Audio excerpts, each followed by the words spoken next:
हरे कृष्णा कृष्ण कृष्णा हरे हरे, हरे राम राम राम हरे हरे। श्री गुरुदेव की अतुट कृपा से हमारा जो ग्रंथ चल रहा है उसका नाम है श्री श्री चैतन्य चैतामृत। श्री श्री चैतन्य चैतामृत ग्रंथ में हम श्रवण कर रहे हैं मध्य लीला 20वां अध्याय, जिसमें हम आ चुके हैं प्रयास संख्या 124 पे और पेज संख्या 240। तो हमने श्रवण किया था कि श्री कृष्ण शास्त्र गुरु और अंतर्यामी के रूप में जीव को अपने तत्व से अवगत कराते हैं। अवगत कराते मतलब कि जिसके ऊपर वे कृपा करते हैं वही उनको जान सकता है। तो श्री कृष्ण का ज्ञान होने पर जीव समझ जाता है कि भगवान ही मेरे स्वामी हो और मेरी रक्षा करने वाले एकमात्र वे ही हैं। वेद शास्त्र कहे संबंध अभिदय प्रयोजन, कृष्ण प्राय संबंध भक्ति प्राप्य साधन। वेद शास्त्र कहे, वेद शास्त्र क्या सिखाते हैं? वेद शास्त्र सिखाते हैं संबंध अर्थात बद्ध जीव का भगवान से क्या संबंध है। अभिदय, अभिदय अर्थात जो प्रयोजन वस्तु है, जो बद्ध जीव के द्वारा जो प्राप्त करने योग्य चरम लक्ष्य है, उसको प्राप्त करने के लिए कि बद्ध जीव के द्वारा उस संबंध को पुनर्जागरण करने के लिए जो नियम है, जो कर्म है, क्या करना पड़ेगा, प्रोसेस क्या है, यह अभिदय है। कृष्ण प्राप्य संबंध भक्ति प्राप्य साधन, कि कृष्ण भगवान कृष्ण का जो संबंध है जिसको भूल गए हैं उसको जागृत करने के लिए प्राप्तिर साधन, कृष्ण को प्राप्त करने का साधन क्या है। अभिदय नाम भक्ति प्रेम प्रयोजन, पुरुषार्थ शिरोमणि प्रेम महाधन। अभिदय नाम भक्ति, अभिदय जो प्रोसेस है उसी का नाम क्या है। जो भी हम उस प्रोसेस को करते हैं, जो भी हम उसमें कार्य करते हैं, जैसे एक साधक, फिर उसका साधन और फिर साध्य वस्तु। तो भगवान से संबंध, अभिदय और प्रयोजन, जिस प्रकार हमने पहले भी श्रवण किया था कि संबंध, जिस प्रकार हमारे संसार में संबंध होता है कि मैं ये डॉक्टर हूँ, मैं इंजीनियर हूँ, ये तो हो गया एक सांसारिक संबंध। जीव माया के आवरण में आके अपने आप को भूल गया और संसार में माया के आवरण में जिस प्रकार उसने बताया उसी प्रकार के संबंध में वो आ गया। लेकिन वास्तविक संबंध क्या है? सनातन गोस्वामी पाद जी कह रहे हैं ना, के आमी, मैं कौन हूँ। जीव का भगवान से वास्तविक संबंध क्या है? तो गुरुदेव बताते हैं प्रत्येक ग्रंथ में 3 वस्तु हैं। वो 3 वस्तु क्या है? प्रत्येक ग्रंथ में 3 वस्तु मिलेंगी। वो 3 वस्तु यही है, संबंध, अभिदय और प्रयोजन। संबंध, मैं कौन हूँ, भगवान से मेरा वास्तविक संबंध क्या है। अभिदय, उस संबंध को पुनर्जागरण करने के लिए प्रोसेस क्या है, क्या क्या कार्य किया जाएगा। और प्रयोजन, जो वास्तव में परम लक्ष्य को जो प्राप्त करना है, बद्ध जीव का जो चरम लक्ष्य है। तो अभिदय नाम भक्ति प्रेम प्रयोजन, उस संबंध को पुनर्जागरण करने का जो क्रियाएं हैं उसी को क्या कहते हैं? प्रेम प्रयोजन, भगवत प्रेम। पुरुषार्थ शिरोमणि प्रेम महाधन, और यही क्या है? पुरुषार्थ, पुरुष अर्थ, जीव आत्मा का जो सबसे श्रेष्ठ प्रयोजन है। 4 पुरुषार्थ बताए हैं, धर्म अर्थ काम मोक्ष, कह रहे इनको भी छोड़ दो। जो सर्वश्रेष्ठ पुरुषार्थ है वो क्या है? भगवत प्रेम, पंचम पुरुषार्थ। यही क्या है? सबसे बड़ा धन है। कृष्ण माधुर्य सेवा प्राप्तिर कारण, कृष्ण सेवा करे कृष्ण रस आस्वादन। कृष्ण माधुर्य सेवा, जब इस प्रकार का संबंध होता है, कह रहे कृष्ण से अंतरंग जो प्रेम संबंध है, सेवा आनंद। और क्या होगा? जब उस संबंध सेवा करेंगे तो वो दिव्य आनंद प्राप्त हो जाता है। कृष्ण सेवा करे और कृष्ण रसास्वादन, और जब वो कृष्ण की सेवा करता है तभी उसको कृष्ण रस, जो भगवत प्रेम का जो रस है, उसका आस्वादन हो जाता है। तो यहाँ भी मुख्य क्या है? सेवा। सेवा करने से क्या होगा? जो वास्तव सुख है, सच्चिद आनंद, जो आनंद है, उसकी प्राप्ति हो जाएगी। वेद शास्त्र संबंध, अभिधेय और प्रयोजन के विषय में बतलाते हैं। सारे वेद शास्त्र तीन विषय के विषय में बताते हैं। संबंध क्या है, अभिधेय क्या है, प्रयोजन क्या है। जीव के प्राप्य श्री कृष्ण ही संबंध है। जीव अर्थात जितनी भी सब योनियां हैं, उनका जो एकमात्र प्राप्त करने योग्य वस्तु क्या है? भगवान से संबंध। प्राप्य श्री कृष्ण सेवा का साधन ही भक्ति अथवा अभिधेय है।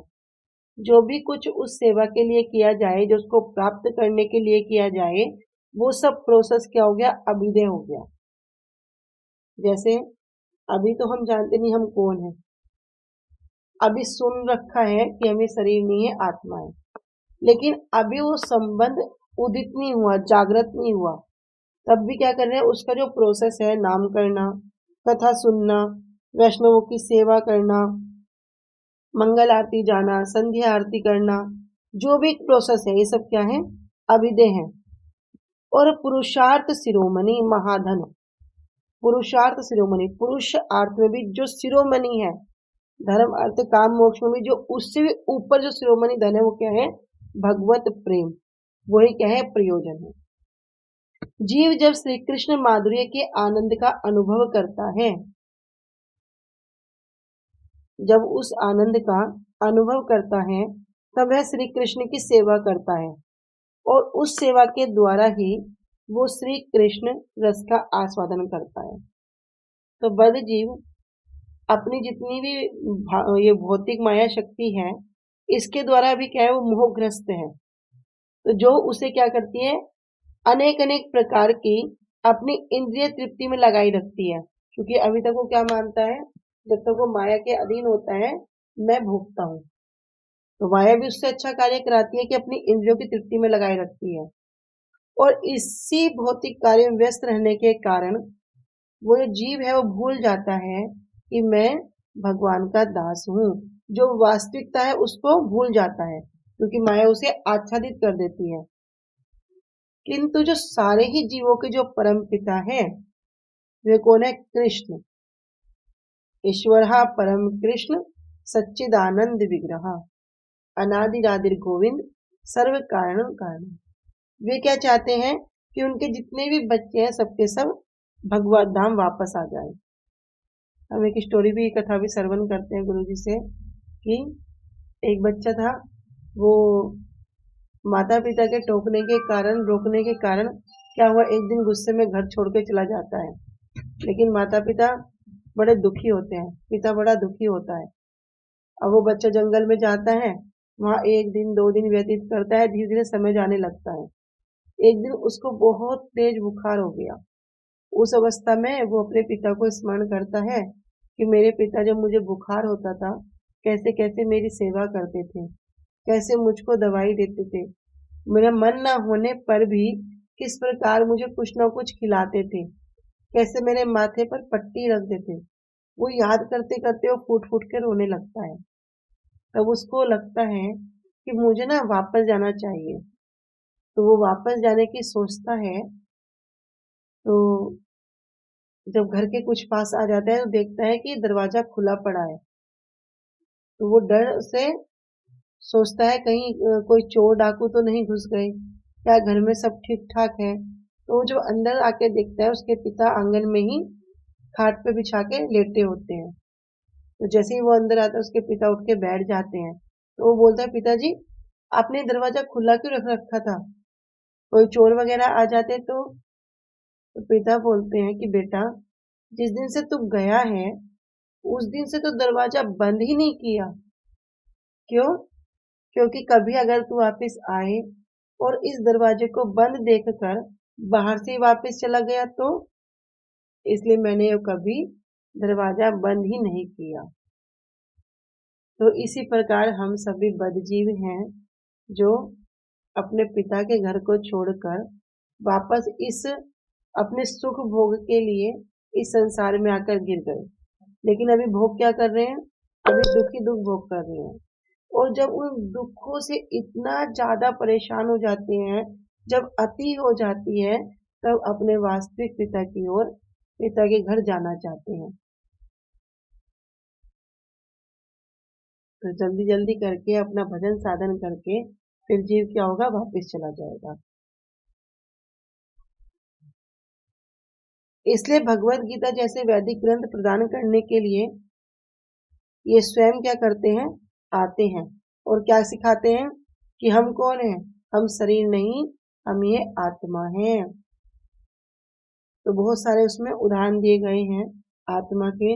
वासा जीर्णानि यथा विहाय नवानि गृहाति नरो अपरानि तथा शरीरानि विहाय जीर्णा नवानि संयाति नवानि भीम। तो जिस प्रकार ये जीव आत्मा, जिस प्रकार एक व्यक्ति नए वस्त्रों को त्याग कर पुराने वस्त्रों को धारण करता है, उसी प्रकार आत्मा भी एक शरीर को छोड़कर दूसरे शरीर को धारण करती है।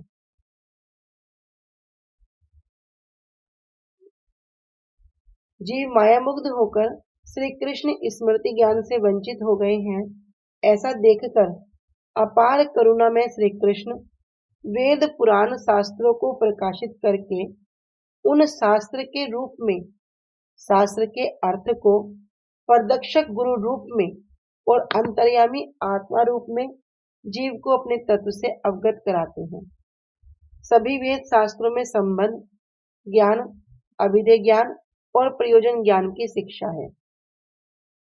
जीव के प्राप्य श्री कृष्ण जो तत्व हैं, वे संबंध ज्ञान से प्राप्त होते हैं। उन श्री कृष्ण को प्राप्त करने के साधन का नाम ही भक्ति है, जिसे अभिधेय कहते हैं। श्री कृष्ण प्राप्ति में प्रेम नामक एक विचित्र कार्य है और उसका नाम है प्रयोजन।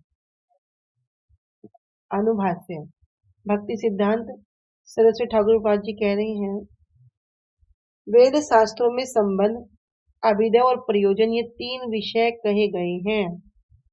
शुद्ध जीव के प्राप्य श्री कृष्ण ही संबंध है। प्राप्य श्री कृष्ण का साधन ही उसका अभिधेय है और धर्म, अर्थ, काम, भोग और भोग रहित से भी क्या? मोक्ष। इन चारों पुरुषार्थ की अपेक्षा जो सबसे बड़ा धन है, महाधन रूप, वो श्री कृष्ण प्रेम ही प्रयोजन है।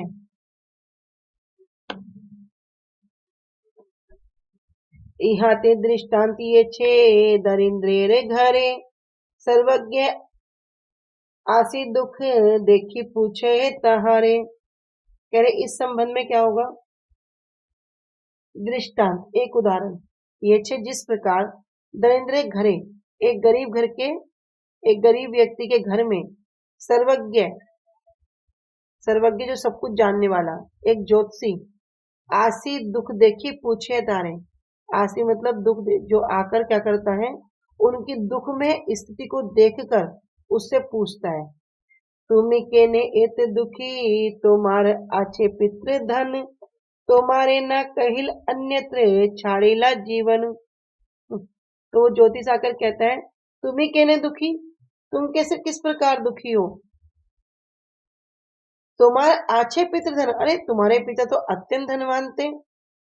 तुम्हारे न कहिल अन्यत्र छाड़ेल जीवन, किंतु कहीं अन्यत्र किसी दूसरी जगह मरने के कारण तुम्हारे न कहिल, उनके पास जो संपत्ति थी वो तुमको बता नहीं सके। तो ये बहुत सुंदर उदाहरण है। कह रहे कि एक ज्योतिष है, वो आकर पूछता है जो सब कुछ जानता है कि तुम क्यों दुखी हो। तो कभी कभी जब हम बड़े दुखी अवस्था में होते हैं और क्या करते हैं, अपना भविष्य जानना चाहते हैं, तो हम भी कहते हैं ना हमारा हाथ देख दो, हस्तरेखा में क्या लिखा है। तो जीव उस बहुत अवस्था में भौतिक अस्तित्व के जो तीन ताप हैं, इससे पीड़ित रहने के कारण ऐसी दशा में क्या होता है, अपनी स्थिति को जानने के लिए उत्सुक होता है।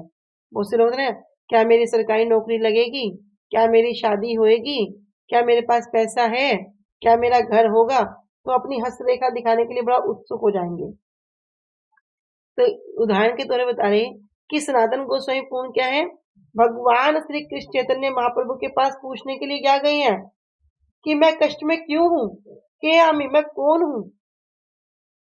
क्योंकि सारे बद्ध जीवों की दशा ऐसी ही है, हम सबके सब सदा ही दुखी रहते हैं, ये दुखी दशा में रहते हैं।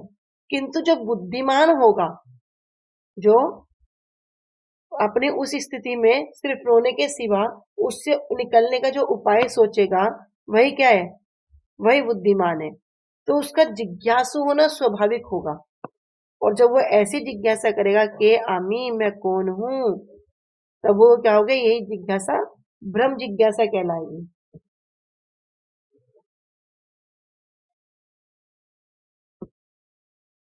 तो जैसे किसी दरिद्र व्यक्ति के घर में एक ज्योतिषी ने आकर उसके दुख को देखकर उससे पूछा, तुम इतना दुखी क्यों हो, तुम्हारे पिता ने तुम्हारे लिए तो बहुत धन छोड़ा है, परंतु तुम्हारे पिता ने अन्य किसी स्थान पर शरीर छोड़ा था, इसलिए वे तुम्हें धन के विषय में बतला नहीं पाए।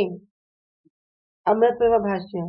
श्री भक्तिविनोद ठाकुर जी कह रहे हैं, जीव की श्री कृष्ण बहिर्मुखता के कारण उसकी स्वरूप स्मृति के लुप्त होने पर, जो वास्तविक स्वरूप है वो लुप्त होने के कारण श्री कृष्ण ने वेद पुराण आदि का परिवर्तन करके स्वयं को प्रकाशित किया। दरिद्र और ज्योतिषी की कथा उसकी उपमा दी है।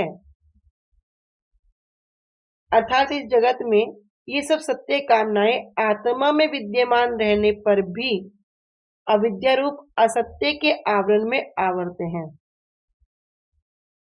किंतु आत्मदर्शी व्यक्ति सत्य काम होकर इस लोक में स्थित और परलोक में स्थित अथवा अन्य जो कुछ भी दुर्लभ है,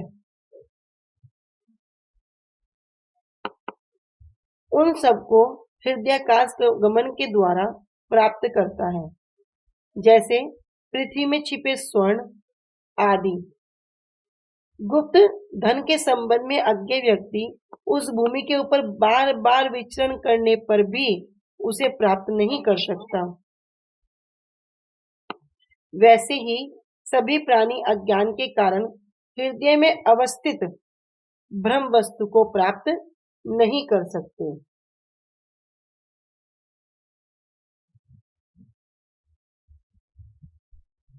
कृष्ण से मेरा संबंध क्या है? तो इस धन में, इसमें जो ज्योतिषी के वचन हैं और जिस धन के विषय में निर्देश कर रहे हैं, उसी प्रकार वेद पुराण भी जीव को श्री कृष्ण के विषय में बतलाते हैं।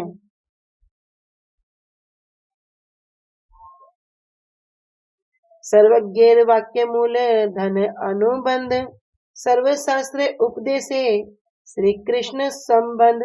सर्वशास्त्र उपदेशे, सभी शास्त्र क्या उपदेश दे रहे हैं कि भगवान श्री कृष्ण से क्या संबंध है, वास्तविक स्वरूप क्या है। आए थे हरि भजन को ओटन लगे कपास। वास्तविक स्वरूप भूल जाने के कारण जिस वास्तव कार्य के लिए आए थे उसको तो भूल गए, और यहाँ पर क्या करते हैं, और जो अन्यत्र है उन्हीं कार्यों में लगे रहते हैं, जिसके कारण क्या होगा, फिर पुनरपि जन्म पुनरपि मरणम, बार बार जन्म होगा और बार बार मृत्यु होगी, और इसी एक ब्रह्मांड में भ्रमण करते रहेंगे। कि ज्योतिषी के वचनों से जिस प्रकार दरिद्र व्यक्ति को अपने धन के विषय में पता चल जाता है, उसी प्रकार सभी शास्त्रों के उपदेशों से जीव को श्री कृष्ण से अपने संबंध के विषय में पता चल जाता है। तो अभी पता तो चल गया ना कि हम क्या हैं, हम भगवान के दास हैं, हम माया के दास नहीं हैं। बापेर धन आछे जाने धन नाही पाए, सर्वज्ञ कहे तारे प्राप्तिर उपाय। बापेर धन आछे, पिता ने बहुत सारा क्या कर दिया, बड़ी संपत्ति है, और जाने धन नहीं पाए, लेकिन उस धन को वो जानता नहीं है कि धन कहाँ पर है, कैसे धन की प्राप्ति होगी। तो तब सर्वज्ञ कहे तारे प्राप्ति उपाय, तब वो ज्योतिष है वही उसकी प्राप्ति का उपाय बताता है। तो जब निर्धन व्यक्ति अपने पिता के धन के प्रति आसक्त हो जाएगा कि अच्छा उसे वह प्राप्त कर सकता है और उसके पास तो बड़ा धन है। इसलिए क्या करता है ज्योतिषी, उस धन को पाने के लिए एक साधन बताता है कि अगर ऐसा करोगे तो ये धन तुमको यहाँ से प्राप्त हो जाएगा। जैसे कथा भी श्रवण करते हैं ना, चार दिशा की, उसी प्रकार कह रहे यहाँ जाओगे तो तुमको ये मिलेगा, उसको मत छेड़ना। इस प्रकार वो धन के विषय में वर्णन कर देते हैं। अभी उस कथा को आगे श्रवण करेंगे। कह रहे ए स्थाने आछे धन बलि दक्षिणे खुदीबे भीम रूल वरुली उठीबे धन न पाईबे। अब वो बता रहे हैं कि ए स्थाने आछे धन, इस स्थान पर वो खजाना है। यदि दक्षिणे खुदीबे, यदि आप दक्षिण दिशा में खोदोगे तो भीम रूल बरूली, बरूली कहते हैं बर्रे और मधुमक्खियों को, तो उसमें वो निकलेंगी और वहां पर धन ना पाइबे, तुम्हें वहां खजाना प्राप्त नहीं होगा। फिर क्या करना उपाय है? तो ज्योतिषी कह रहे हैं भैया खजाना तो इस स्थान में है, किंतु यदि तुम दक्षिण दिशा में खोदोगे तो तुम अपना खजाना नहीं पा सकोगे। पश्चिम में खुदीबे तहाँ यक्ष एक है, से विघ्न करीबे धने हाथ न पड़े। कह रहे पश्चिम दिशा में खुदाई करोगे तो क्या होगा? तहाँ यक्ष एक है, वहां पर एक यक्ष रहता है, प्रेत रहता है, और से विघ्न करीब है, वो क्या करेगा? अनेक अनेक विघ्न बाधाएं उत्पन्न करेगा। धने हाथे ना पड़े, और इस प्रकार वहां पर भी धन तुम्हारे हाथ में नहीं लगेगा। उत्तरे खुदिले अच्छे कृष्ण अजगरे, धन नहीं पावे खुदिते गिलीबे सवारे। कह रहे यदि तुम उत्तर उत्तर दिशा में खुदाई करते हो तो वहां पर अच्छे कृष्ण अजगर, यहाँ कृष्ण कह रहे हैं काला, एक काला अजगर वहां पर बैठा है, मिलेगा। धन नहीं पावे, यदि तुमने उसे खोदने का प्रयास भी किया, खुदते गिलीबे सवारे, वो तुम्हें पूरा का पूरा निगल जाएगा। तो उत्तर भाग में खोदने वाले पर तुम देखोगे कि वहां पर तो एक काले रंग का अजगर है, तुम्हें धन तो मिलेगा नहीं, उल्टा क्या होगा? वो अजगर तुमको निगल जाएगा। पूर्व आदि के ताते माटी अल्प खुदिते, धनेरे झारी पड़ी बेक तुम्हारे हाथे ते। किंतु यदि तुम क्या करोगे? पूर्व दिशा की ओर ताते माटी, वहां से अल्प खुदिते, थोड़ी सी ही खुदाई करोगे, अल्प मात्रा में खोदने पर धनेर झाड़ी पड़ी बेक तुम्हारे हाथे थे, वो जो खजाना है वो तुमको प्राप्त हो जाएगा और वो तुम्हारे हाथों में आ जाएगा। तो पूर्व दिशा में थोड़ी सी मिट्टी खोदने पर ही धन की मटकी तुम्हारे हाथ लग जाएगी।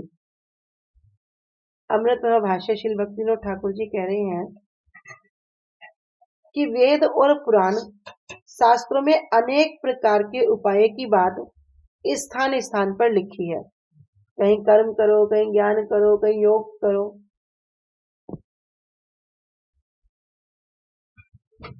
तो अनेक अनेक बात लिखी है। उसमें किसी और ततैया रूप कर्म कांड है, किसी और ज्ञान कांड रूपी यक्ष है, और किसी और काले रंग का अजगर रूपी योगत केवल्य है। ततैया रूप कर्म कांड है, ज्ञान कांड रूपी यक्ष है, और जो अजगर रूपी वो क्या है? योगत केवल्य है। उन्हें किसी और रक्षित धन का पात्र बहुत कम परिश्रम से ही हाथ में आ जाता है। मतलब अगर इस ओर परिश्रम करेंगे, कर्म कांड की ओर, ज्ञान कांड की ओर, योग कांड की ओर, तब क्या होगा? बहुत बहुत परिश्रम करने पर भी उस वस्तु को पाना अत्यंत दुर्लभ है। यहाँ तक कि कह रहे कि पा ही नहीं सकते। और दूसरी जगह जो धन है वो बहुत ही कम परिश्रम करने पर ही मिल जाएगा। इसलिए वेद शास्त्रों ने कहा है कि कर्म, ज्ञान और योग को परित्याग करके भक्ति पद से श्री कृष्ण की प्राप्ति होती है।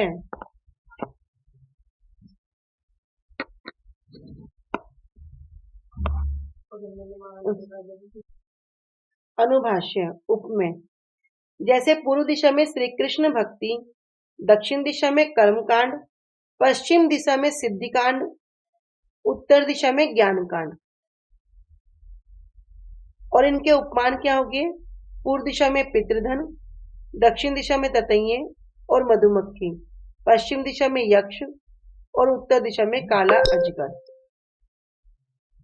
दक्षिण मार्गे साधन ही फल भोग फलक कर्म कांड है।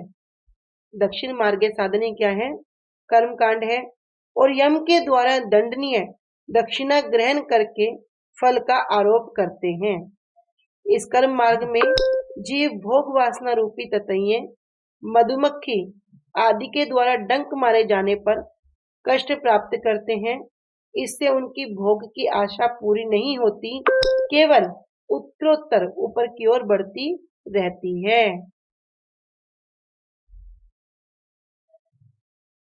फिर दूसरा बताते हैं उत्तरा मार्ग साधनी सिद्धि वांछा परायण योग मार्ग है।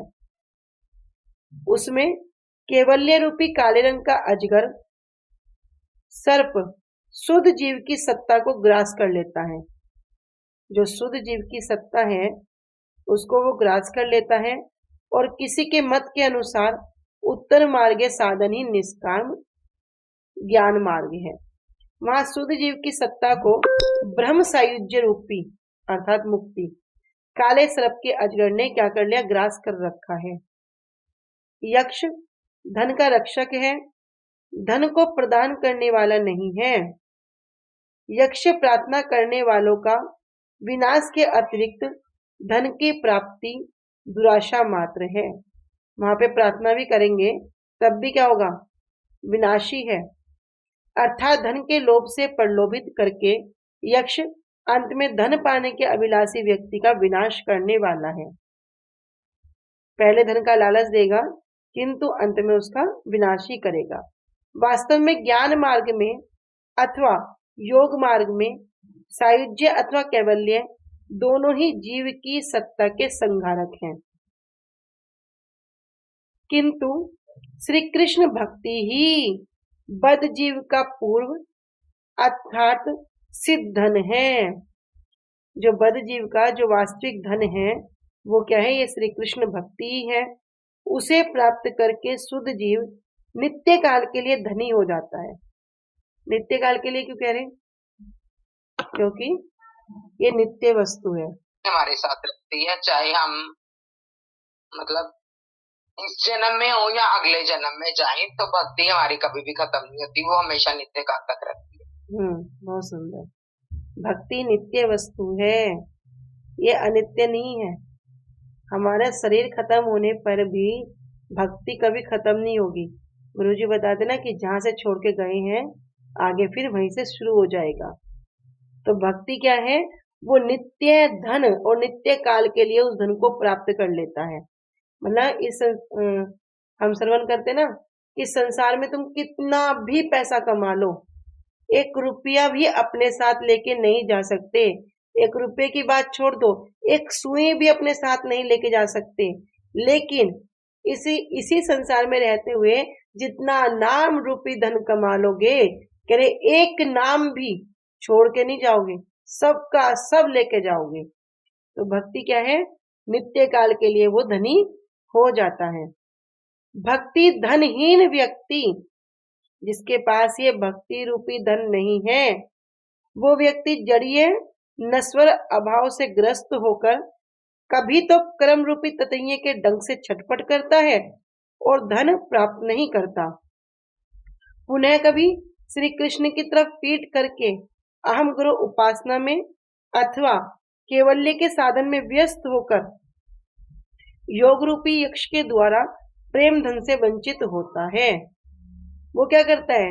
जिसके पास ये भगवत भक्ति रूपी धन नहीं है, वो इधर उधर कभी ज्ञान योग, कभी कर्म योग, कभी इधर उधर जाएगा, जिसके कारण कभी वो ततैये के द्वारा डंक जाएगा, कभी यक्ष के द्वारा ठगा जाएगा, और कभी ये योग रूपी यक्ष से क्या करेगा? उस प्रेम से वंचित कर देगा, धन से वंचित कर देगा।